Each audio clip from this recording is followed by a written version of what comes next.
Alright guys, how you doing? Welcome back to another video on Talk Sutty. We are back. Like I said, I was gonna be back. Obviously, we did a video yesterday talking about the Fraser Clark, Vidal Riley, Hassan Azim, the boxer show that was on York Hall on Friday.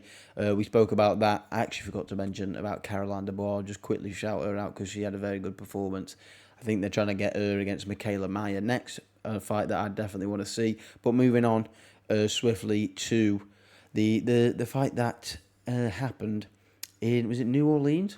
It took place. I want to say it was New Orleans. I might be wrong, but the DAZN card of Regis Prograis versus Zorilla. Yeah, I want to talk about the officiating, and I'm not just talking about the refereeing. No, I'm talking about the refereeing and the scorecards. I thought both were a little bit dodgy, and a little bit dodgy they were.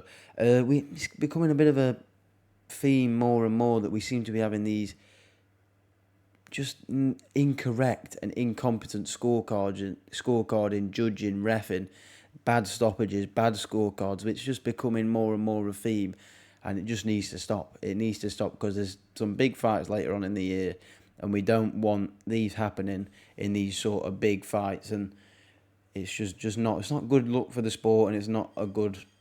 It can ruin people's careers.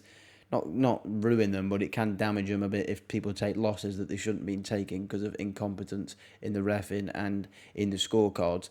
But if you don't know what I'm talking about, obviously the Regis Prograis versus Zorilla fight took place, and there was questionable scorecards to say the least. I think there was two major scorecards that were well in favour of Regis Prograis by about I think one was by 9 rounds and the other was by 8, or 10 and 9, but massively in favour of Regis Prograis, which didn't make sense at all because it was a very, very, very close fight. And obviously the other judge scored it a 114-113 in favour of Zorilla. Obviously a 7-5 to Zorilla with the knockdown. We'll talk about knockdowns in a second.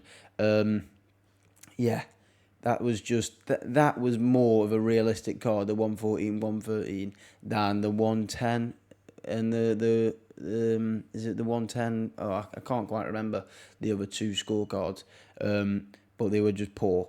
They just weren't right. They should have been a lot closer. It was a very close fight. It wasn't a very good fight.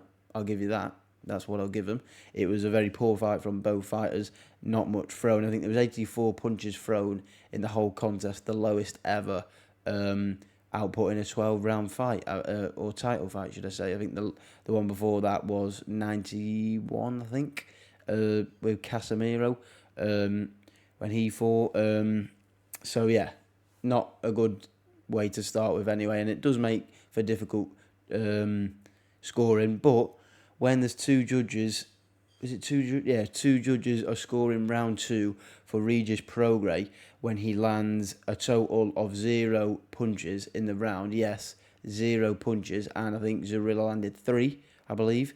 And Regis Prograis winning the round. I'm not saying Zorilla has absolutely spanked him in the punch output, but Prograis landed 0, none.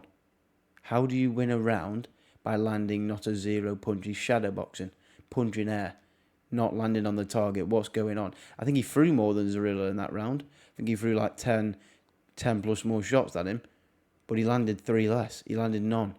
You shouldn't be winning rounds just based on putting pressure on and you're on the front foot. If you're not landing and the other opponent is landing, I mean, hey, it's not much, but he landed 3, you landed none. That should, two judges there. That needs looking at. Because they need to explain how on earth they can give a guy who doesn't land a single shot a round. Because that's just shocking.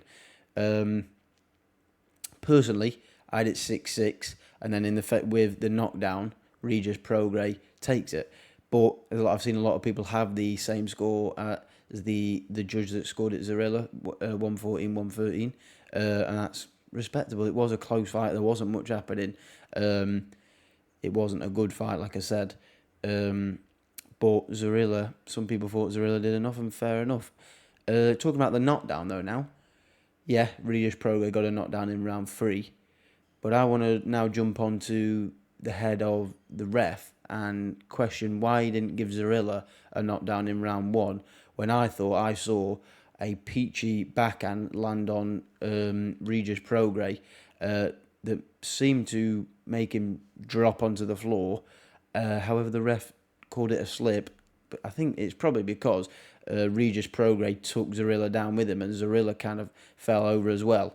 But I don't know what's that about. Personally, I thought I saw a clean backhand from Zorilla, landed on Prograis, and Prograis went down, but they didn't score it, and that's the problem. That's the problem, because if they score that, Zorilla, well, if they score that, the refs, the incompetent judges probably still give it to Regis Prograis, but that would, for me, cement Zorilla as the winner. And I'm not digging out Regis Prograis. It was his first fight with Eddie and on the zone with Matchroom.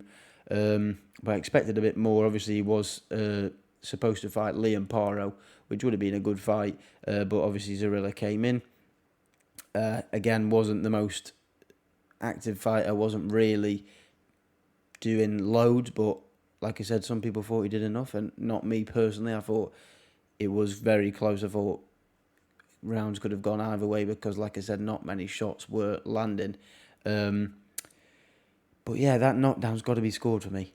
That's got to be scored, and that would have changed my output. I would have scored it a draw if that had happened because they both would have had a knockdown apiece. And I gave it 6 rounds each, but that might have actually changed it to 7-5. So it might have actually changed it a little bit. But you know what I mean? These things have got to be picked up. Scorecards have got to be better. Refereeing's got to be better, because I've seen a lot of late stoppages as well recently. Poor refereeing from stoppages where people are taking too many shots and unnecessary shots. Even though this is not taking unnecessary punishment, Zorilla's being harmed there on the scorecards because you have not scored him the knockdown. And yes, like I said, with the other incompetent judges, he probably still doesn't get the decision, because even if they do count that knockdown, I believe because the gap was so big for some stupid reason on the other 2 scorecards, I don't think the knockdown would have brought it down enough to give him the win anyway. But personally, I probably would have tipped him to win if they did count that knockdown, which I think they should have. And like I say, I like Regis Prograis. I think he was probably number 1, number 2, number 3. He's definitely top 3 in the division. Obviously, you've got Catrell Tiafimo, who's obviously retired for now. We'll probably see him in about 15 to 18 months, I would have thought. But he's got to deal with some stuff. So obviously that his belts are vacant, should I say, or he's trying to vacate. I'm sure he said he's informed the boards to just vacate his belt. But I'll stop moaning now. I'm going to stop moaning. I'm going to talk about what's next for Regis Prograis. I think they're talking about Devin Haney trying to get that fight on. Personally, I would have liked to have seen the Catrell fight, but with Tiafimo trying to vacate his belt, I wouldn't be surprised if Eddie tries to get Catrell that vacated belt from Tiafimo, and then they try and get a unification going on with both Regis, or if Devin Haney gets the fight and wins somewhere, they're going to try and get a unification. I think that's what they probably should do, to be fair. But yeah, that's it. That's enough talking about that card. I'm just going to want to quickly brief over Tim Tszyu and what an absolute machine he is looking like right now. Just dusting out fighters. He fought Tony Harrison, didn't he? I didn't feel like that was that long ago. And it might not have been. I can't remember the date when it was, but it didn't feel like that long ago. But he fought on the weekend and he blasted his opponent out in the round. It was quicker than Errol Spence finished him, or however many years ago they fought. So he's clearly a very good fighter, and obviously they're trying to get that Charlo fight, Jamel Charlo, trying to defend his Undisputed. I don't know what Charlo's doing. He's been talking about going up, but if he's not, I'd like to see him defend his belts against. I was going to call him Costa Tszyu then, but that's his dad. Yeah, I'd like to see him. I'd like to see that fight. Personally, I'd still go Charlo, but you can't. This kid looks very, very, very, very good. All he needs now is to get that little rat ponytail thing like his dad. It'll be exactly the same because he is a very, very similar fighter, and you've got to respect it. And he's got a big fan base as well. I wouldn't mind seeing that fight.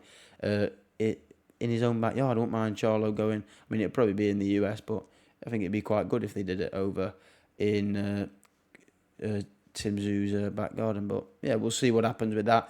That's going to be it from me today. Hope you've enjoyed this video. If you have done, smash the like button. What are your opinions on the scorecards and the knockdown that wasn't a knockdown? Did you think it was a knockdown? If you didn't, put it in the comments. I'm all here for the debate and the opinions, because that's all it's about. That's what sport's about. Opinion based, how you score fights, how you score, how you see things differently. But that's going to be it from me today. Hope you've enjoyed this video. Sooty out.